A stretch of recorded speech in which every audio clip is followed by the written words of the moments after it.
தலைமைச் செயலர் இருக்கு இல்லையா? அதுல உட்கார்ந்து தான் மு.க. ஸ்டாலின் எப்போதும் கையெழுத்து போடுறாருன்னு நினைக்கிறீங்களா? அவர் மக்கள் தலைவர் அவரு. அ, தமிழ்நாடு முழுக்க முதலமைச்சரா இருக்காரு. அ. அவர் ஒரு தொகுதிக்கு எம்எல்ஏவாவும் இருக்காரு. ஆ. எல்லா இடத்துக்கும் போக வேண்டிய சிச்சுவேஷன் வருது.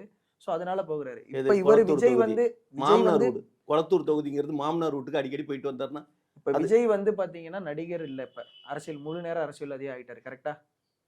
சொல்லுங்க. அப்படிங்கிறப்ப அவர் வந்து இப்ப மக்கள் பணி, களப்பணி தானே அவர் பண்ணணும். இப்ப அதனால அவரு தான் அவங்கலாம் வந்து 20 வருஷம், 30 வருஷம் களப்பணி ஆற்றிட்டு பதவியில வந்து உட்கார்ந்திருக்காங்க. விஜய் எடுத்த உடனே வந்து சிஎம் ஆகணும் அப்படின்னு நினைக்கிறாரா? இதான். மக்கள மட்டும் மாநாட்டுல ஒரு நாள் எல்லாரையும் கூட்டி வச்சு பார்த்துட்டு, மீடியா பீப்பிள்ஸ் எதுக்கும் பதில் சொல்லாம, அவங்களலாம் மீட் பண்ணாம டைரக்ட்டா சிஎம் ஆயிடலாம், பதவிக்கு வந்துடலாம்னு நெனைக்கிறாரா? இல்ல அப்படி வர முடியுமா தமிழ்நாட்டுல? நீங்க புதுசா கேள்வி கேட்குற மாரி கேட்காதீங்க. இதெல்லாம் பல கேள்வியா கேட்டு முடிச்சுட்டாய்ங்க. ஒரு விஷயம் நல்லா தெரிஞ்சுக்கங்க. எங்க தலைவர் வரல, வரல, வரலன்னு சொல்றது நீங்க. ஆனா எங்க தலைவர் எல்லாரையும் சந்திச்சு பேசிட்டு இருக்காரு. எவன சந்திக்கணுமோ அவன சந்திக்கிறாரு. புரியுதுங்களா? கண்ட நாய சந்திக்கக் கூடாது.